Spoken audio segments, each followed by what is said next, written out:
ग्रामीण जीवन को और सुरक्षित बनाने के उद्देश्य से बीबीजी रामजी योजना हम सबको दिया है। यह योजना निश्चित तौर से ग्रामीण जीवन को सुगम और सुरक्षित बनाने में अपनी बेहतर भूमिका का निर्वहन करेगी।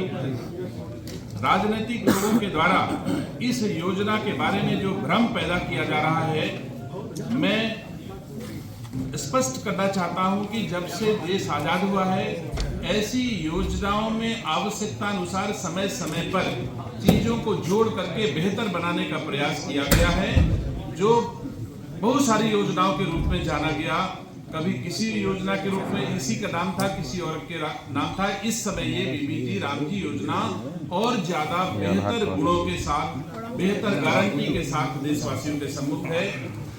मुझे गर्व है कि गांव में पले बढ़े गरीब लोगों के बीच में जन्मे और आज देश के लोगों के सुख देने वाले ऐसे पद पर हमारे देश के प्रधानमंत्री बैठे हैं, जहां हर गरीब के दुख दर्द को महसूस करते हुए योजनाएं संचालित कर रहे हैं। वैसे ही बीबीजी रामजी योजना जो पहले मनरेगा हुआ करती थी, उससे बेहतर मनरेगा के स्थान पर ये योजना दी गई है।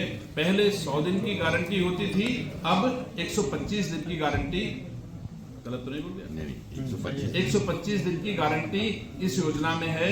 और अगर भुगतान विलंब से होगा तो ये अधिनियम हर अकुशल श्रमिक को बेरोजगारी भत्ता भी दिया जाएगा।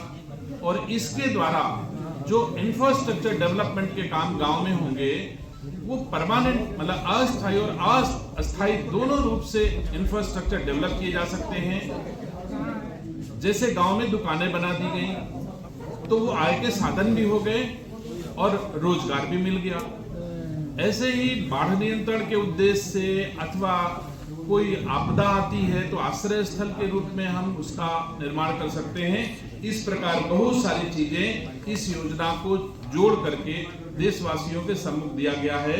सार्वजनिक भवन, विद्यालय अवसंरचनाएं, स्वच्छता प्रणालियां, सौर ऊर्जा आधारित इंफ्रास्ट्रक्चर, पशुपालन, कृषि, मत्स्य पालन, स्टोरेज मतलब भंडारण, बाजार, कौशल विकास, सर्कुलर इकोनॉमी, आश्रय स्थल, तटबंध निर्माण, बाढ़ प्रबंधन संरचनाएं, पुनर्वास कार्य, वनाग्नि नियंत्रण उपाय, ऐसे बहुत सारी चीजें इसमें जोड़ी गई हैं जो पहले मनरेगा में नहीं थी। आज डिजिटल युग है। इस युग में पारदर्शी योजना में कोई भ्रष्टाचार न रहे, हर लोगों को भरोसा रहे कि जो भारत सरकार कुशीनगर वासियों के लिए उनकी गाढ़ी कमाई का पैसा भेज रही है, वो 100% उनके पास पहुंच रहा है। जो लोग इस योजना के बारे में उंगली उठाते हैं, उन्हीं के कुल के लोग देश के प्रधानमंत्री पद पर बैठ करके कभी बयान देते थे कि अगर हम 100 रुपए दिल्ली से भेजते हैं तो 85 पैसे भ्रष्टाचार की भेंट चढ़ जाता है। मुझे गर्व है कि हमारे देश के प्रधानमंत्री इस समय अगर 100 रुपए देते हैं दिल्ली से तो कुशीनगर के लोगों के खाते में सीधे 100 का 100 पहुंचता है।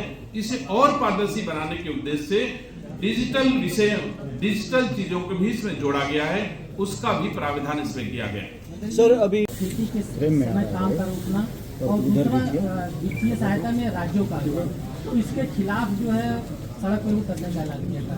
कौन सी कांग्रेस जो कहती थी कि गुड़ बोइए बेहतर गन्ना उगता है, वही कांग्रेस हमको सुझाव देगी? वो कांग्रेस मोदी जी को सुझाव देगी? वो कांग्रेस कुशीनगर के जनप्रतिनिधियों को सुझाव देगी? मैं समझता हूं कांग्रेस से बहुत बेहतर अनुभव, योग्यता हमारी सरकारों के पास है।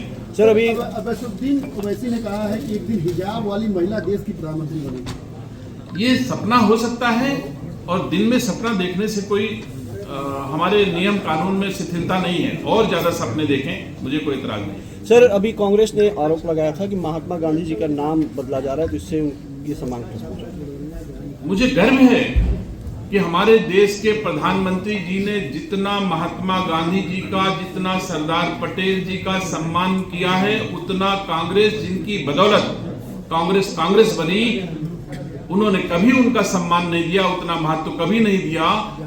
आज सबके महापुरुषों का सम्मान और सामान्य लोगों का भी सबका साथ सबका विकास के साथ हमारे देश के प्रधानमंत्री जी काम कर रहे हैं। गलतफहमी होगी किसी को, लेकिन हमारे भारतीय जनता पार्टी और डबल इंजन की सरकारें दोनों की संस्कृति में है कि हर महापुरुष का जो भारत की सीमा में जन्मा है, जिसने हमारे समाज के लिए कुछ किया है, उसका सम्मान करते हैं।